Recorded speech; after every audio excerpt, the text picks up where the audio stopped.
नमस्ते, म किशोर हरियाल यहाँहरू सबैलाई कम्प्युटिङ नेपालमा हार्दिक स्वागत गर्दछु। आज हामी माइक्रोसफ्ट वर्डको ट्युटोरियल क्लास 8 लिएर उपस्थित भइसकेका छौँ। यसमा हामी आज प्याराग्राफ र त्यसभित्र पनि बुलेट, नम्बरिङ आदिको बारेमा कुरा गर्नेछौँ। आउनुहोस् सुरु गरौँ।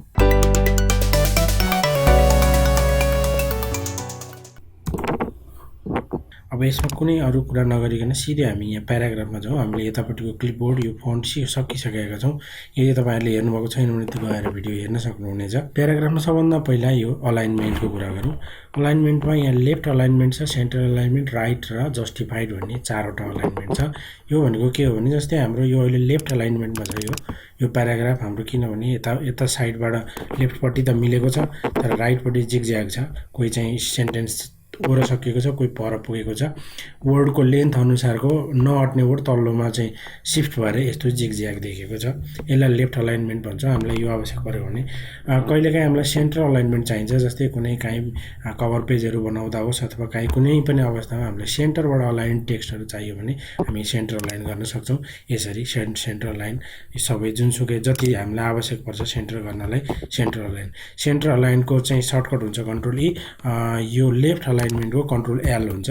Control L left alignment, control E भनेको सेन्टर अलाइनमेन्ट। मैले कन्ट्रोल ई गरेँ।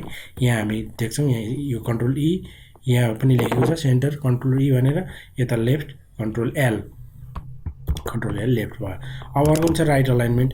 यसैलाई म यो सिलेक्ट गर्छु। सिलेक्ट गरिसकेपछि राइट अलाइनमेन्ट भन्ने बित्तिकै यही चिज यता चाहिँ लेफ्टपट्टि चाहिँ जिगज्याग भयो तर यता राइटपट्टिबाट चाहिँ लाइन सिधा भएर देखियो। वर्डको लम्बाइहरूमा यसले स्पेसिङहरूमा केही पनि चेन्ज गरेको छैन। मैले अन्डु गरेँ र एउटा लास्ट एउटा छ यो भनेको जस्टिफाइड। यो चाहिँ हामीलाई धेरै जसो प्रयोगमा आउँछ।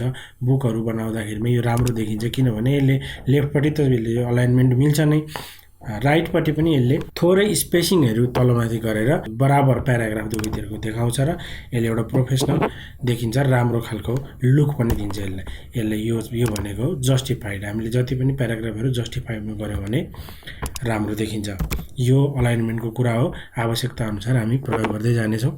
अब स्पेसिङ, प्याराग्राफ स्पेसिङ भनेको दुईवटा स्पेसिङ हुन्छ। एउटा जस्तै यो हामी जहाँबाट इन्टर हान्छौँ त्यहाँबाट प्याराग्राफ चेन्ज, जस्तै हेडिङ 1बाट यहाँ एक प्याराग्राफ चेन्ज भएको छ।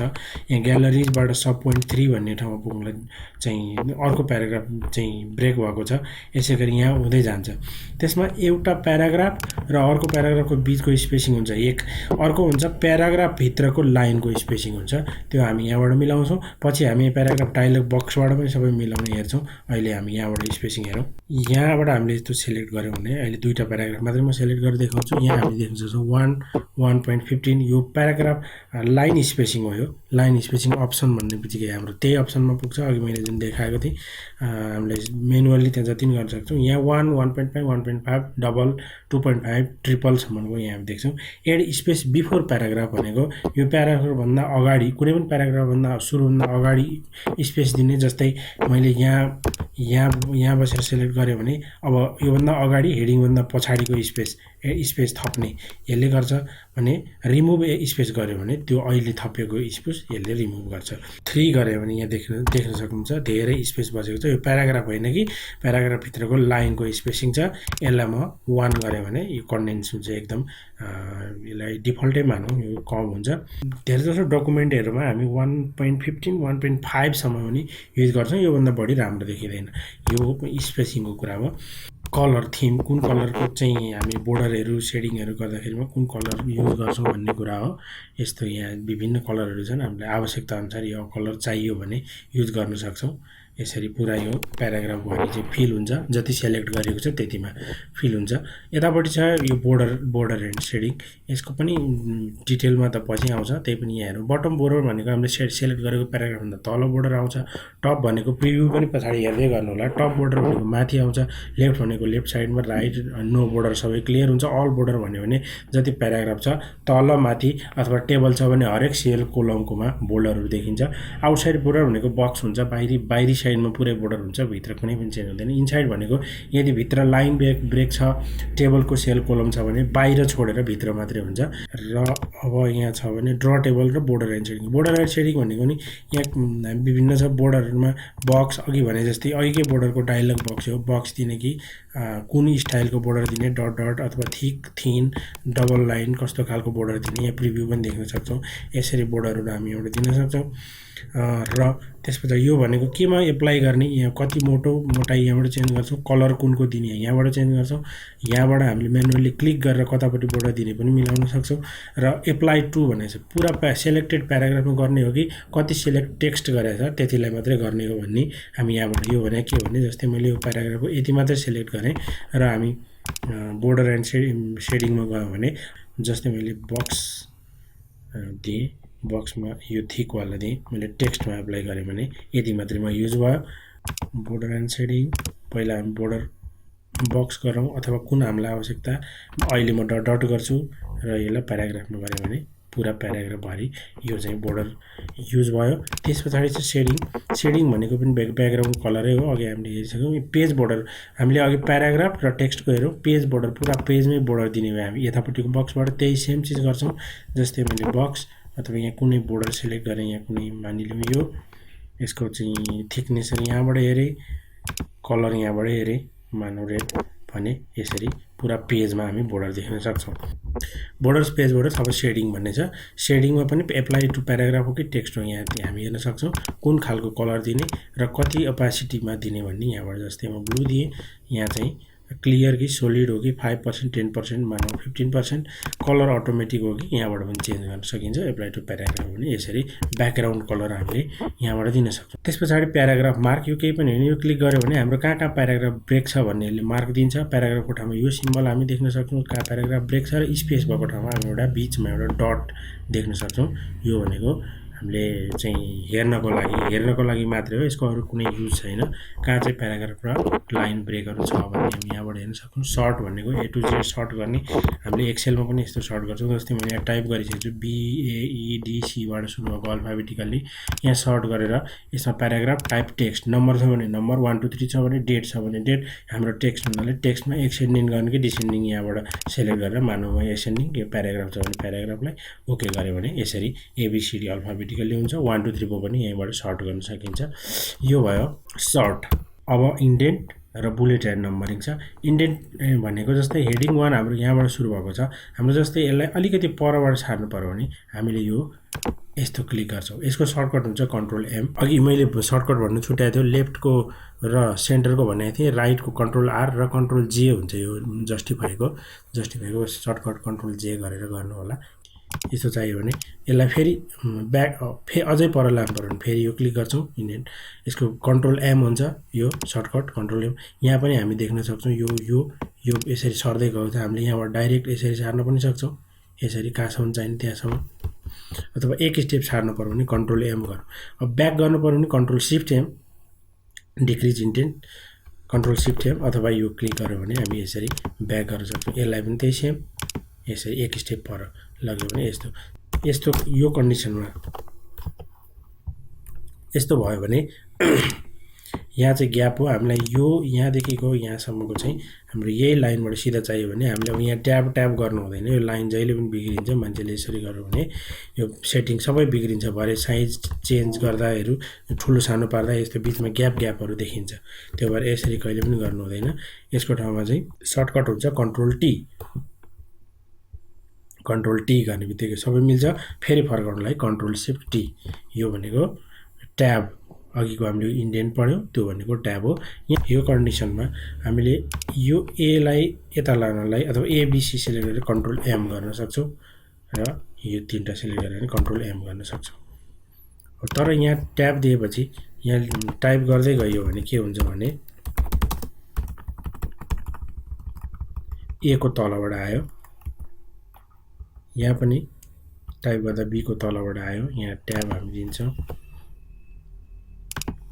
यहाँ पनि टाइप हामी गर्दै जाँदा लाइनमा यो C को तलबाट आयो। अब यसलाई मिलाउनु हो, यस्तो कन्डिसनमा यो मिलाउनुलाई कन्ट्रोल टी गर्छौँ। अनि यहाँ हामी यो स्पेस धेरै भएको स्पेसलाई घटाउनु बढाउनुलाई किबोर्डको सिफ्ट प्रेस गरेर हामी यो यसरी कति स्पेस चाहिन्छ त्यति गर्छौँ। सिफ्ट थिचेन भने के हुन्छ, पुरै यो ए सहितै यसरी हिँड्छ, एदेखि नै पुरै हिँड्छ भने सिफ्ट थिचो भने ए र पछाडिको प्याराग्राफको स्पेस मात्रै हामी यसरी सेलेक्ट गर्न सक्छौँ। अब यहाँ नम्बरिङ अनि कुन खालको नम्बरिङ र बुलेट चाहिन्छ यहाँ हामी सेलेक्ट स्टाइल यहाँबाट सेलेक्ट गर्छौँ। त्यस पछाडि 1 2 3 एबिसिडी यो आइआइआई स्मल एबिसिडी दिने हो कि यहाँबाट सेलेक्ट गर्छौँ भने 1 2 3 को स्टाइल यहाँबाट 1 पछि ए पछि आई सब पोइन्टहरू जाँदै गर्दा अथवा 1 1.1 थेसिसमा जस्तो अथवा हेडिङ 1 हेडिङ 2 कसरी राख्ने हामी यहाँ बुलेट एन्ड नम्बरिङ त्यसबाट गर्न सक्छौँ। मैले 1A गरेँ। सर्टकट हुन्छ बुलेट एन्ड नम्बरिङको अल्ट ओएन। मैले अब बुलेट एन्ड नम्बरिङ यो मेन पोइन्ट हो यो सब पोइन्ट हो भने सब पोइन्टलाई मैले कन्ट्रोल एम गरेँ अथवा हामीले यो क्लिक गर्न सक्छौँ। यसरी यहाँ पनि मेन पोइन्ट 2 सब पोइन्ट 1 2 3 लाई कन्ट्रोल एम। अब हामीलाई यो पुरै सेलेक्ट गरेपछि के दिने यहाँ आफै अटोमेटिक बुलेट दिने हो भने यहाँ क्लिक गरिदिउँ यो बुलेट बस्छ मेन पोइन्टको यस्तो यस्तो सेलेक्ट कुन स्टाइलको दिने हामी यहाँबाट चेन्ज गर्न सक्छौँ। त्यस पछाडि 1 2 3 1 पछि ए हो कि यस्तो हो कि यहाँबाट हामीलाई चाहिएको यसरी सेलेक्ट गर्न सक्छौँ। यहाँनिर पनि पोइन्टहरू पनि आफै बस्यो र कुन स्टाइलमा दिने 1 1 1 जस्तै हेडिङ 1 दिने हो भने यो धेरै ठुलो भयो। यसको सेटिङ मिलाउन सकिन्छ। आर्टिकल अथवा बुलेटको स्टाइलहरू यहाँबाट हामीले आवश्यकता अनुसार कुन गर्ने त्यो बुलेट एन्ड नम्बर यहाँबाट मिलाएर यस्तो खालको टाइप गर्दै जान्छौँ। जति यहाँ इन्टर गर्दै गयौँ डी आउँदै जान्छ फेरि इन्टर गरेर ई आउँछ। अब अर्को 3 नम्बर चाहियो भने चाहिँ यो एफ आउँछ अनि फेरि इन्टर गर्यो भने 3 नम्बर आउँछ। बुलेट एन्ड नम्बरिङको लागि हामीले यो सेलेक्ट गरेर अल्ट ओएन गरेर पनि गर्न सक्छौँ। अल्ट ओएन गर्दा यहाँ आउटलाइन नम्बर कुन स्टाइलको दिने यहाँबाट देख्छौँ। नम्बर मात्रै यतापट्टि हेर्छौँ कुन नम्बर 1 2 3 1 डट 1 ब्र्याकेट अथवा एबिसी ठुलो सानो यहाँ हेर्न सक्छौँ भने बुलेट कुन स्टाइलको दिने जस्तै हामीलाई यो चाहियो भने यसरी हामी बुलेट दिन सक्छौँ। यो सबै सेम आयो यसमा चाहिँ फरक बुलेट चाहिन्छ भने हामीले यति सब पोइन्टलाई कन्ट्रोल एम गरौँ। यहाँ पनि सब पोइन्टले कन्ट्रोल एम F4 गऱ्यौँ भने रिपिट एक्सन। अब हामीले यसरी पुरै सेलेक्ट गरेर अल्ट ओएन गर्छौँ। बुलेट हामीलाई यो चाहियो भने यसरी क्लिक गर्ने बित्तिकै अटोमेटिक सब पोइन्टको चेन्ज हुन्छ। सब पोइन्टको मात्रै पनि यसरी सेलेक्ट गरेर चेन्ज गर्न सकिन्छ। र अब हामीलाई यो चाहिँ नम्बरिङमा चाहियो भने त्यो बुलेट हो यसलाई चाहिँ नम्बरिङमा चाहियो भने अल्ट यसलाई सेलेक्ट गरौँ अल्ट ओएन गरौँ। यसमा हामी नम्बरमा कुन चाहिँ दिने एबिसी यसरी ए 1 2 3 दिने हो भने अल्ट ओएन नम्बर 1 2 3 1 पछि एबिसी अटोमेटिक आएको छ हेर्न सकिन्छ। यसरी हामी बुलेट र नम्बरिङ दिन सक्छौँ। प्याराग्राफको डायलग बक्स यो चिज यहाँ पनि छ। यो प्याराग्राफ डायलग बक्सको सर्टकट हुन्छ अल्ट ओपी। यो गरेपछि प्याराग्राफ अघि बुलेट एन्ड नम्बरिङको अल्ट ओएन यो अल्ट ओपी प्याराग्राफको। जस्तै मैले लेफ्टलाई बढाइदिएँ यहाँ मानौँ 3 गरिदिएँ भने के हुन्छ हामी हेरौँ यो लेफ्टबाट 3 सेन्टिमिटर ओर आएको छ। अल्ट ओपी अझै धेरै राखौँ 5 यति देख्न सकिन्छ। राइटपट्टि यसले टाइप भएको छैन यो यतापट्टि आएको छ। यो भनेको यहाँ हामीले अघि हेरेकै हेर्न सक्छौँ। यो प्याराग्राफ एक प्याराग्राफ र अर्को प्याराग्राफ स्पेस र यो चाहिँ एक प्याराग्राफभित्र लाइनको बिचको स्पेस त्यही 1.5 भनेको डबल एटलिस्ट भनेको हामीले पोइन्टबाट कति पोइन्ट गर्ने यहाँ म्यानुअली पोइन्ट पनि सेलेक्ट गर्न सक्छौँ। मल्टिपल भनेको मल्टिप्लाई बाई 1 2 3 यहाँ हामीले सेलेक्ट गरेर स्पेसिङहरू मिलाउन सक्छौँ। र यहाँ केही लाइन र पेज सम्बन्धी केही एक्स्ट्रा अप्सनहरू छन् यसको खासै युज हुँदैन। युज भएको बेलामा म भन्ने छु। त्यसपछि चाहिँ स्टाइल हामी सेलेक्ट गरेर कुनै पनि स्टाइलको यहाँ नर्मल छ। त्यस पछाडि यहाँ विभिन्न स्टाइलहरू हामी कलर सहितको प्रिडिफाइन्ड स्टाइलहरू यहाँ देख्न सक्छौँ। हामीलाई कुन स्टाइलको प्याराग्राफ आवश्यक पर्छ त्यही हामी यहाँबाट सेलेक्ट गर्न सक्छौँ। यहाँ धेरै अरू पनि छन्। हामी यो तलको हेऱ्यौँ भने विभिन्न स्टाइलहरू सक्छौँ। हामीले आफ्नै कुनै स्टाइल क्रिएट गरेर त्यही अनुसारको सबै प्याराग्राफमा एप्लाई गर्न पनि सक्छौँ। पछि सबै फर्मेटिङहरू क्लियर गर्न पनि सक्छौँ र हामीले डिफाइन गरेको स्टाइलहरू यहाँबाट एप्लाई पनि गर्न सक्छौँ। हामीले स्टाइल बनाइसकेपछि क्रिएट गरेको स्टाइल एप्लाई गर्नको लागि सर्टकट हुन्छ कन्ट्रोल सिफ्ट एसबाट हामी यो प्रयोग गर्न सक्छौँ। स्टाइलहरू यो हाम्रो आवश्यकता अनुसार यहाँबाट हेरेर गर्न सक्छौँ भने यहाँ तल स्टाइलको ड्रप डाउन यो बक्सबाट पनि धेरै यहाँ चाहिँ स्टाइलहरू देखिन्छन्। हामीले कुन आवश्यक पर्छ यहाँबाट हेर्न सक्छौँ। हस् त, आजलाई यति नै। म बिदा चाहन्छु। जय होस्।